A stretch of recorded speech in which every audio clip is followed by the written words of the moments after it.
চালু হলো Trump gold card, যা মার্কিন ভিসা ব্যবস্থায় নতুন অধ্যায় হিসেবে ধরা হচ্ছে। প্রেসিডেন্ট ডোনাল্ড ট্রাম্প এই স্কিমের মাধ্যমে ব্যবসা ও প্রযুক্তি খাতে দক্ষ বিদেশি কর্মীদের আমেরিকায় স্থায়ীভাবে বসবাসের সুযোগ দিতে চাইছেন। এক দফায় 10 লক্ষ মার্কিন ডলার, প্রায় 9 কোটি ভারতীয় মুদ্রা বিনিয়োগ করলে আবেদনকারী এই কার্ড পেতে পারবেন। লঞ্চ ইভেন্টে ট্রাম্প বলেন, এই প্রোগ্রাম গ্রিন কার্ডের মতো হলে সুবিধা আরো বেশি। প্রযুক্তি ও ব্যবসায় দীর্ঘদিন ধরে চলা কর্মী সংকট এই উদ্যোগের মাধ্যমে অনেকটাই কমবে। অ্যাপেলের সিইও টিম কুকও ট্রাম্পকে এই পরিকল্পনার গুরুত্ব জানিয়েছিলেন।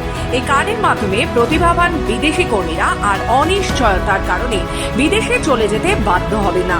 ব্যক্তিগত গোল্ড কার্ডের জন্য আবেদন করতে $15,000 প্রসেসিং ফি জমা দিতে হবে, যা বাতিল হলেও ফেরত দেওয়া হবে না। অনুমোদন হলে $10 লক্ষ জমা দিতে হবে। কর্পোরেট গোল্ড কার্ডের জন্য $20 লক্ষ বিনিয়োগ করতে হবে। তবে নতুন কর্মীর জন্য অতিরিক্ত ফি লাগবে না।